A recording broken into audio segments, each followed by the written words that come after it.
Three, two, one. All right. So Patreon, I have the privilege of talking to Devon from the Ouija Broads. See, Got it. did I say that? So one, Beautifully. I don't mess with them because I'm a wuss when it comes to like the weird stuff. But I like cryptids, but I don't like so I'm never like, is it Ouija or is it Ouija? I don't know. So I just went with it. Had a whole episode about is it Ouija or Ouija, and I very confidently the entire time say Ouija, and ever since then I've said Ouija. So Okay. I don't know. It's my brand since 2017, and I don't even know what you say. Oh wow, that's awesome. Yeah, so you can really do whatever you want. And so you also do some other fun stuff besides the podcast, or anything else that you would want the listeners to know context about yourself that you feel comfortable with. Oh yeah. Yeah. I have been doing this podcast with my best buddy Liz since 2017. We're both weirdos, like avidly into the podcast itself is specifically highlighting the weird and wonderful of the Pacific Northwest. Oh man. Yeah. So we get into missing persons or cryptids are, of course, those are my babies, my little favorite. I got to go to the International Cryptozoology Conference 2 years in a row when I lived in Boston. So cool. Oh wow. So fun. Okay. And I make art. I mean, Liz also makes art. I work for a museum. Okay. I do a lot of stuff on social media. I don't bake very well, but I love it. I don't garden very well, but I love it. So nice. Dude, I'm just living the dream here. Are you originally from New England then, or you're just living in Boston? No, living let's try all that again. Originally from Spokane, Washington. Okay, and then cool. We moved to Boston just for 18 months to try out a new job. Hated East Coast was not for us. But I managed to get to Salem, Massachusetts. Oh yeah, beautiful. So gorgeous, so cool. And then of course the cryptozoology conference at the International Cryptozoology Museum, Coleman's baby, was just a treat to go visit. Oh, you're so lucky. I wish I had gotten to go to some of those, and they don't do it anymore. So that was a treat to get to go to that. But so let's talk about first what you've come on for. Yeah. So as I was talking to you earlier, we have the series where we talk about different cryptids, and I bring people on to talk about it. And you are one of the only people that I could find. I think maybe the only one that has done an episode on the Shunka Warak'in, or maybe I was just not spelling it right, but I'm pretty sure you're like the only one. So thank you for coming on and talking about that. So what is the Shunka guy? What's he all about? Give us an overview of this guy. Overview of Liz and I call him the Shunka Hunka Burn in Love. So that's awesome. You don't have to worry about the Warak'in. Okay. At all. Just Shunka Hunka. Mm-hmm. There are a lot of theories as to what the Shunka Warak'in is, but in its most basic form, it is a wolf-like creature that, first of all, supposedly shows up in the first person's indigenous lore in what is now Montana region. I have some caveats already. I don't know if this lore is referencing Shunka Warak'in as a singular species, as a singular entity. Is it considering a Shunka Warak'in a species, like a wolf is part of a bunch of wolves, or is it referencing Shunka Warak'in as something mystical? I don't know. I didn't find any research to support any of those. All I know is that Lauren Coleman, who I take his word as gospel, says that Shunka Warak'in carries off dogs in Iowa, which is a language spoken by the Iowa people in the area, and that according to their legends, they had this large wolf-like creature that used to eat their village dogs. Dang. It's intense. intense, right? Yeah. Big baddie. But Mm-hmm. the part that we can verify, the part that I can get newspaper clippings on, as well as memoirs from the original folks that saw this creature in the 1880s, that's where the modern story begins and that I can verify. So that's what I know most Okay. about. That's awesome. That's Yeah. awesome.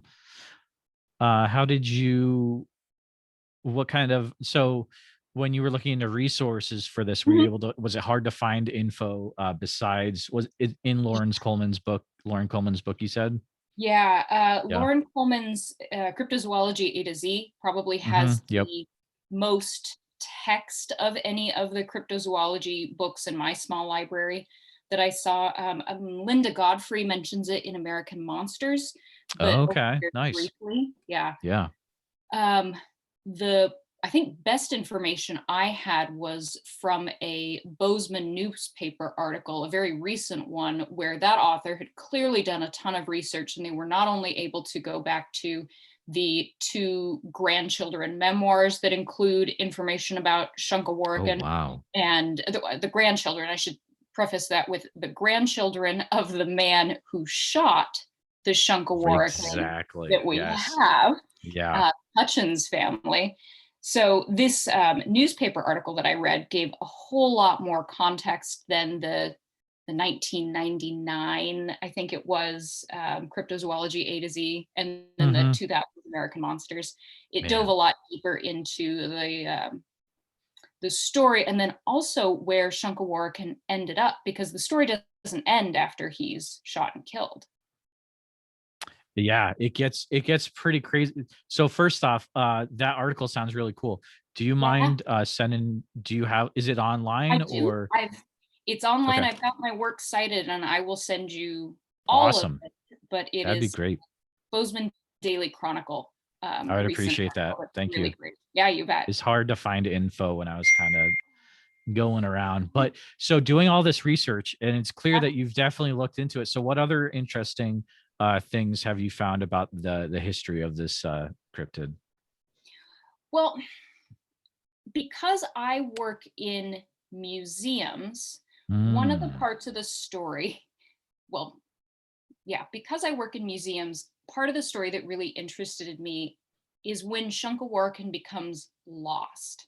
When the creature that was shot and killed in 1886, that had then okay. been taxidermied, uh, it was on display for a while, and then one day when some dude is like, "Hey, what's up? We should let's figure this out. Let's look into it. Let's analyze it."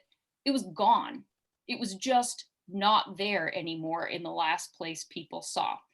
And then it shows up again in storage, and that loss in Wow. the provenance is just, how do you Hmm. lose a dog-sized taxidermy mount? It's nuts.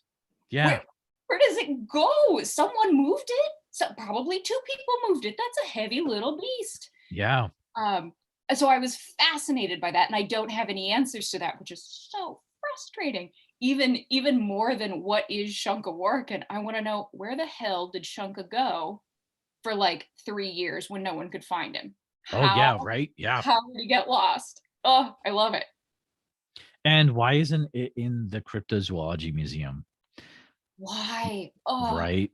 Can you imagine if it would it, I know it's at least in a museum right now, right? it is. It is Yeah. on loan from the Idaho Museum of Natural History in Pocatello, Idaho, which is where they Okay. found it after it was lost. Man. It's now on loan in the Madison Valley History Museum. Has been since 2007. Okay. Everything I found said it's a loan, it's not a permanent acquisition. Yeah, me too. Um, so it makes so much sense that his final resting place is right where he was shot and killed. But Yep. if it went Yep. to Lauren Coleman's museum and Oh more man. people could see it, oh, how That'd be so cool. cool. Yeah. Yes. Hmm. Yes.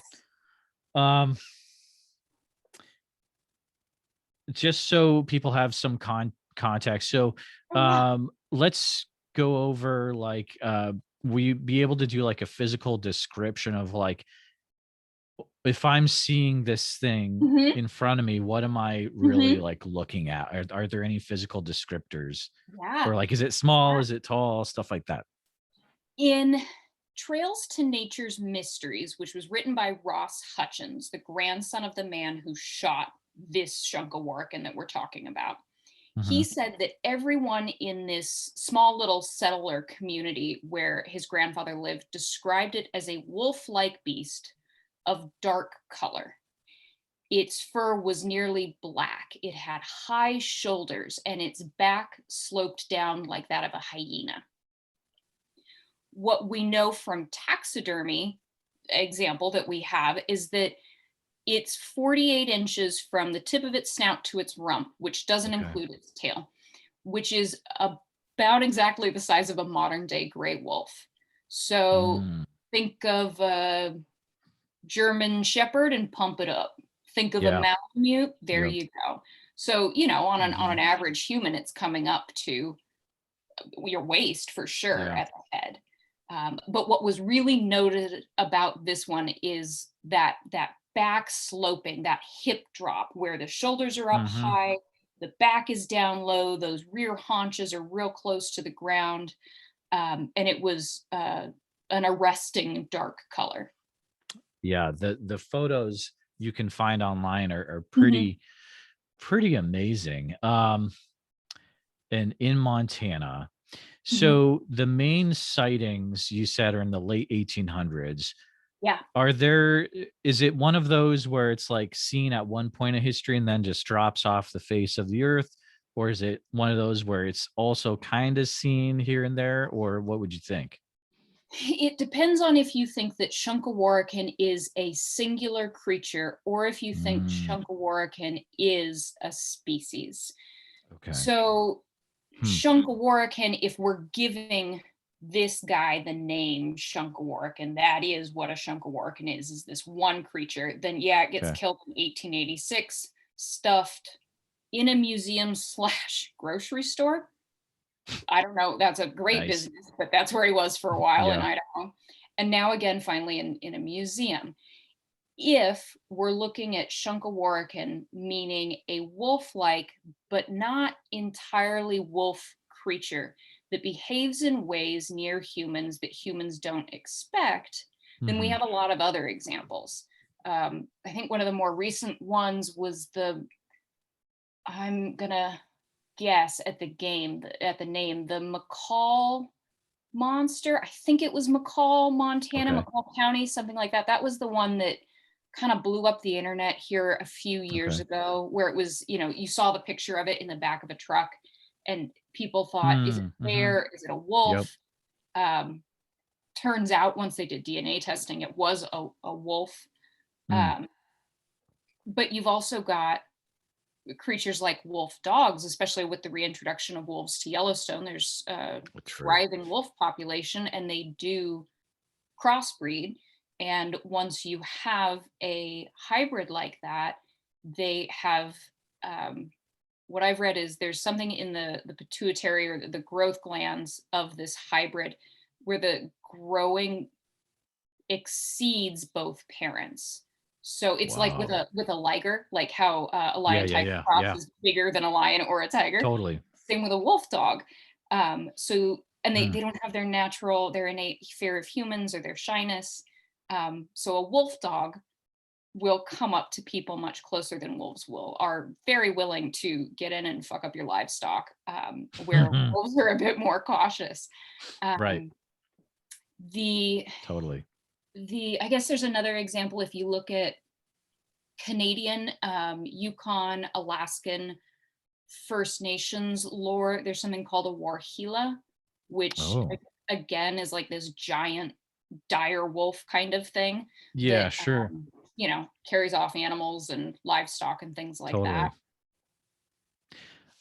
Totally. Did you see it in your research? It's also referenced as a Ringdocus. Yeah. Yeah, what is there any story behind like that calling it something completely not Yeah. it's that's very unrelated terms. Right. So, Right. Where'd you come up yeah, with yeah, Ringdocus? yeah, yeah. What I read was that Joseph Sherwood. let me back up half step. Okay. When Israel Hutchins in 1886 shoots and kills the Shunka Warak'in, Mm-hmm. he had previously tried to shoot and kill it and instead accidentally killed one of his own cows. Ooh. So when he kills the Shunka Warak'in, this entrepreneur, Joseph Sherwood, is like, hey, what up, dude? I'll trade you a cow for the carcass. Oh, And Hutchins nice. goes, all right, good deal. Take the dead dog. I get a live cow. We're golden. Yeah. And Sherwood was a taxidermist. So he was the one that taxidermied Shunka Warak'in, put it on display, and he put one of those little, like scientific labels that said, what's the name? The Docus. Oh, Ringdocus or whatever. Yeah. It said Ringdocus. So his little label said that. Where he came up with it, can't find that out in any of my research. Weird. I know, right? I did read that. I think it was Jack Kirby, one of the other grandsons, one of the family members sent a description to the Smithsonian with a different kind of fake Latin name, wanting it to be investigated. Smithsonian didn't get back to him, so we don't have that fake Latin name, but we've got Ringdocus, we've got Shunka Warak'in, which was the first time this creature was called Shunka Warak'in was by Lauren Coleman in Cryptozoology A to Z. Okay, so interesting. Okay. That connection. Yeah. Okay, cool. That's really cool to know that. Yeah. Man. So not resistant to bullets like the Skinwalker Ranch wolf. Unfortunately. No, this guy just nailed not the same wolf, guys. Not even a little bit. Oh man. Poor baby. Man. That is really cool. I did find did you find any stories in any other sightings outside of the Montana area? I did not for Shunka Warak'in. I mean, things like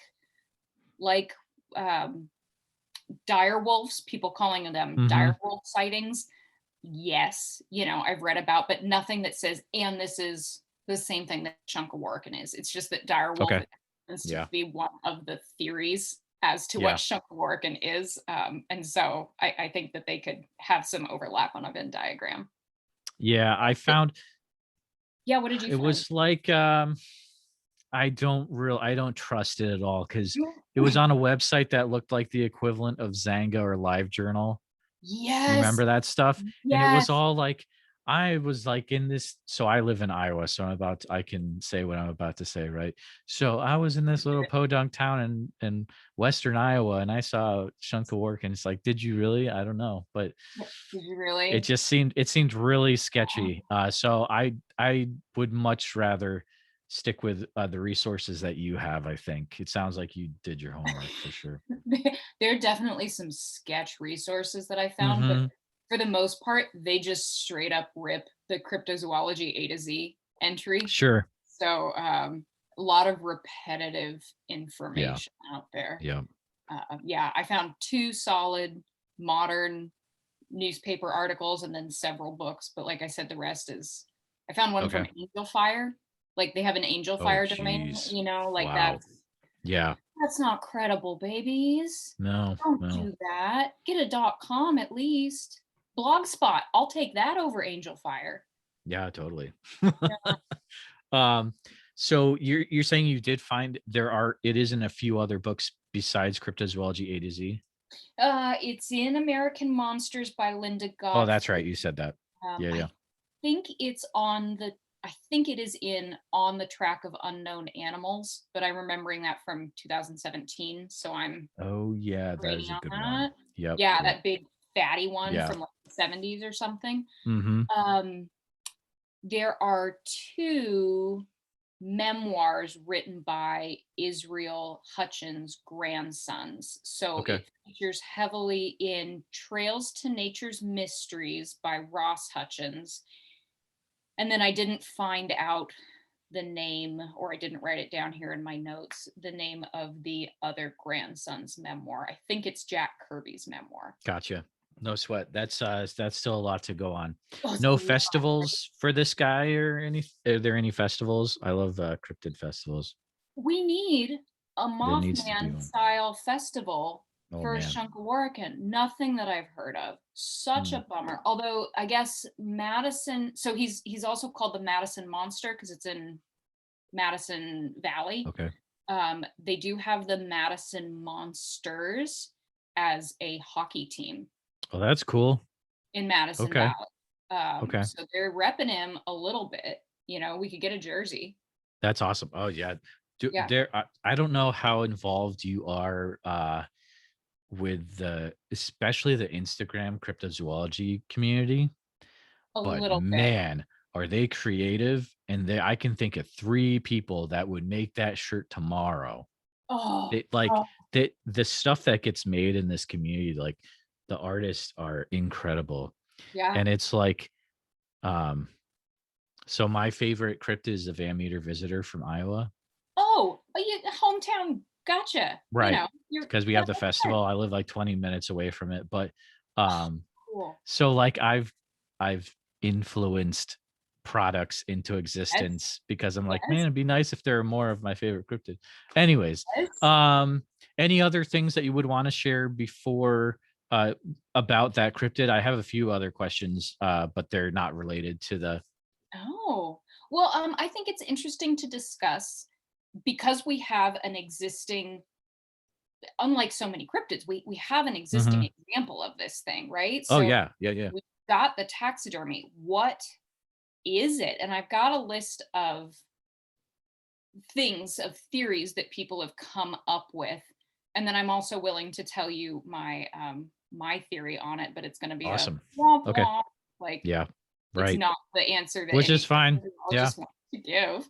Yeah. um when you're looking at those other examples of wolf-like but not entirely a wolf, I mean, we already mentioned the Warhila of Northern First Nations lore. There was Mhm. that Macomb County is where it was in 2005 or six, where they had that wolf bear thing where they couldn't figure out what it Oh was. They yeah, did yeah, yeah. some Yeah. testing.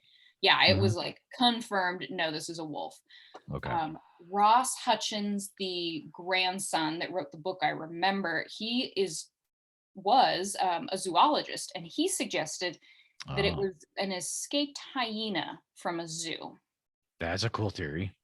It's a Okay. cool theory. I think it does not hold up, but Yeah. it's an interesting one. Okay. Um, some cryptozoologists think, well, is it a remnant hyenodon or a dire wolf that is held out and managed Right. to breed up until the 1880s, or was it a wolf? Was it a Yeah. run-of-the-mill normal Yep. wolf, which were very prevalent Yep. in Montana in the 1880s? Exactly. Yeah, yeah. Okay, so of Yeah. all of those, what do you want it to be? I mean, I don't so I what I view well, you already know. So my thing is if this was a Van Meter Visitor discussion, I would Okay, be more like into it. But like I'm more getting the story about it. So I'm not really I don't have too much fair. skin in the game, but I'm thinking, yeah, probably at the end of the day, this was a wolf, is what I'm feeling. That's how Yeah. I lean. It's one of those, if you hear hoofbeats, think horses, not zebras. Yeah. When we're dealing in North America, and the size is the same size as a modern wolf, which in my research I found out is about the same size as a dire wolf. So Hmm. that doesn't rule Okay. that out. They're not Game of Yeah. Thrones Yeah. Yeah. as tall as people. They're Right. medium height on people. Um, but I don't think there's anything at all unusual in a kind of ugly looking black wolf eating geese in a farm, being the size a wolf is, ranging Mm-hmm. 15 miles between farmsteads, and then ending up shot and stuffed. That's, Yeah. oh, it's so boring. But that's where I would lean. I mean, at the end of the day, so if it's a regular wolf or something else, Mhm. it's still a cool like historical story about like, Yeah, something getting lost in a museum and then finding it and it having a second life. yeah, It's a pretty cool story. So, yeah. there's still fun stuff to it. And it's like there's something about like that whole, Indiana Jones thing. It's like, Oh, right. what's lost in the back warehouse, and then like this is an Mhm, actual lost in mhm, the back warehouse, mhm. whatever thing. And it's like, who knows what else is in a crate, Right, taxidermy, cryptid, whatever. right. There could be other things. The Who Ark of the knows? But Covenant is obviously in one of those crates. Idaho totally, Museum needs to like start looking because they yeah, already found one lost treasure. Get going, y'all. yeah. Their cataloging system is not too good. So they just need to open them all up. Just open No, them all up. But open them all up for sure. thank you for presenting about that cryptid. That You're was welcome. amazing. Oh, thank Um, you. my I feel my listeners would be super bummed if I didn't ask you, knowing that you are in the Pacific Northwest. Mhm. Did you say Washington or Oregon? I'm in Washington. I'm in Okay, Seattle. cool. Okay, cool. Um, do you how to ask this? Um, Thoughts on Bigfoot or Oh anything man, cool? Like, Bigfoot is what's so it like cool. living out there? And like with the whole Bigfoot is everywhere out there. Bigfoot is Is everywhere on everywhere. everything. I mean, you can't run into a parking lot without tripping over 3 Subarus with a Bigfoot sticker Oh on my their back goodness. bumper. Oh my It's word. just Bigfoot utopia, and Yeah, I I know. I mean, Liz and I, we do merchandise for the podcast, and I do my own line of cryptozoology creatures, and I don't even do Bigfoot for the most part anymore because it's not, I can't do anything that stands out. I'll have to send you some of our Bigfoot stickers though, dude. That We've would got be cool. Pacific That'd be cool. Northwest Bigfoot, but Oh, nice. it's pretty damn cool to have such community buy-in around a cryptozoological It's nuts. mascot. Yeah, Are you yeah. guys on Etsy or We're on Etsy. Yeah, I've got okay, my own shop, and then our Ouija nice. Broads site just like links to Oh, it. okay, gotcha. I'll have to check it out. Yeah, totally. Yeah, please. Um, do you have you ever gone looking for Bigfoot living out there? Kind of. I mean, whenever we go camping or hiking, I'm always on the lookout. I'm always, Mm, do I hear weird noises? Do I see crossed trees? Does it smell really weird? Do I see any fur? And mm-hmm. so far, all I've done is scared myself to the point of not sleeping in Nice. my tent. Well, But I do have a group of buddies. We are committed to doing Mount St. Helens this summer, to whoa. camping around it, because you got UFOs, you've got Bigfoot, you've got Thunderbirds, you've got Bat Squatch. I mean, like if I'm gonna Yeah. get picked up and carried into the woods by a creature, this is the spot. I cannot wait. So you are, I mean, I would guess doing that, that's quite the like preparation thing. You're not just going to like walk into there's a Lord of the Rings quote there somewhere, but I can't remember it. One does not just walk into the place. I mean, you've got to be prepared One because does Mount not. St. Helens, that place is nuts. Oh, it's so cool though. Oh, it's so I cool. bet. We Yeah. haven't decided, are we going to car camp and like make it easy on ourselves and hike, or are we going to camp or park at a trailhead and then like hike, bushwhack up into Mm, um, somewhere. So we haven't decided on how difficult we're going to make it on ourselves, but definitely we okay. want to get several miles into the woods and just like hang out. Be like, "What's up, Biggie? You want to come chill Yeah. with us? Oh, for Like, we real. got snacks For and real. Yeah. yeah, I'm into it." You are, I mean, that's kind of close to the North American Bigfoot Center too, I think. Oh my Ish. god, if we are close and I've never been, I You will gotta go. Oh, just Cliff and die. Connor and uh they're so nice. They're the nicest people. Oh, they're in Melissa. Warren, Oregon. Okay. Yeah. It's Yeah, you can do it. I could do that. Are you kidding me? I could do You that in got like to do it. 5 It's hours. I Oh, hear it's amazing. My buddy Tate, I mean, there's stuff at that museum, interviews of people. really? You can't watch it anywhere else. You can only watch it in that museum, like a Bob Gimlin. It's a very cool place from what I've heard. So Oh, you've got Gimlin stuff. Oh, that is yeah, neat. I'm yeah, on their website right now and absolutely making this a road trip. How cool is totally. that? Oh, Um, Have you, let's see, man, just like I can't imagine living in that area. That's got to be really cool. What is, you must have encountered some really weird, what's like the weirdest places you've been to in the Pacific Northwest? There's got to be some Let's see. Well, like I think one of the creepiest experiences I had that was completely and utterly mundane, prosaic, like run of the okay, mill, because it was natural, was my husband and I were hiking in the Olympic rainforest, in the nice. whole rainforest. Oh, beautiful. We've been there. Yep. Primordial. Oh my It goodness. is. My Like, goodness.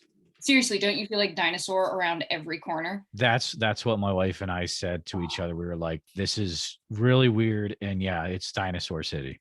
Yeah. Dinosaur City is exactly right. Yep. Well, we hiked over, walked over this creek. There was this bridge, and we heard desperate splashing coming from below. And what we didn't realize was it was just after salmon spawning season, so we Oh were yeah. getting the very tail end. Tail end. We were getting the very last salmon that were in their death throes, and so you had Oh. salmon the size of an adult human leg, like hip Wow. to Yeah. foot, that Yeah. were zombified, bright red, flesh melting off of them, bones Wow. protruding as they're still flapping their way up this stream, like surreal, but That's totally crazy. I've natural. never seen that. That would Oh, be it was nuts. disgusting. It Yeah. smelled so bad.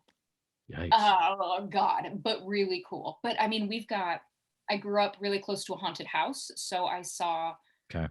weird lights in this house Mm-hmm. when there was no one that should have been there, so I shouldn't have seen this light. Totally. We have I mean, we're really close to the Oregon vortex. I haven't been, but it's supposed to be a vortex point where they've got that Oh yeah, mystery yeah. where, nothing Yeah. stands, right? And Mm-hmm.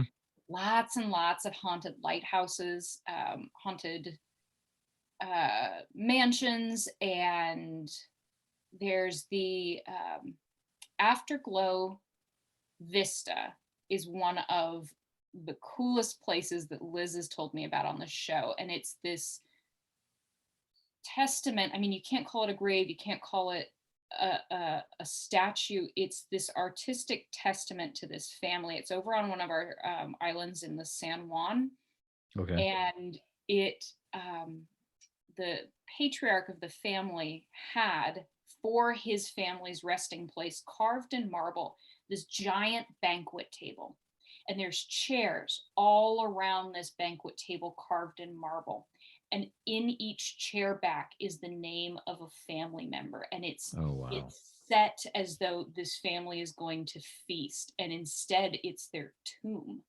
Like, Whoa. it's just one of Crazy. the coolest cemetery representations I've ever seen. Wow. Just thinking about this, like this family table full of food ready to be eaten, and no one's ever gonna eat it because they all dead. Like, That's nuts. oh, so beautiful, so poetic, in love. Yeah. Oh, that is cool. That is cool. I yeah, I'm really gonna check out the I love stickers. I've been getting into stickers and Oh, do it. yeah. Do you do Do it. vinyl ones? We do vinyl ones, That's yes. awesome. And Yeah. I found some, oh shoot, we've tried so many different sticker vendors. That has been a exercise in futility trying to find quality versus price, but we've got a couple good ones now. And So sticker mule versus sticker app is no? Sticker app is cheaper. Sticker Yeah. mule, I think, is better quality. Yeah, I know. Yeah. I But agree. can't afford almost $2 per sticker, my dude. I'm No. trying to make some money off of it while Nope. I'm out charging people $10 a sticker. I agree. I agree. Yeah. Good stuff. Good stuff. Man, it has been really, really super fun talking to you. I'm definitely gonna check out your stuff more. It's just because I mean, I appreciate how you prepared for this interview. You tell that you really did your you really had some notes, and I appreciate that.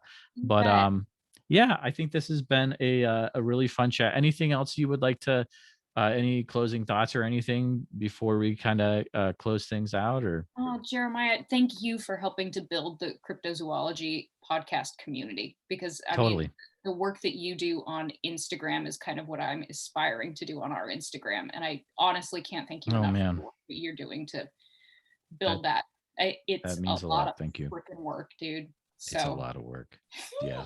we're full-time job on top of a full-time job. So Mm-hmm. yeah. So thank you Totally. for doing that. And thank you for having me. Thank you for letting me talk about like my favorite nerdy things to talk about and let For me sure. plug my podcast, which is my passion to be doing this with my best friend of 25 years now.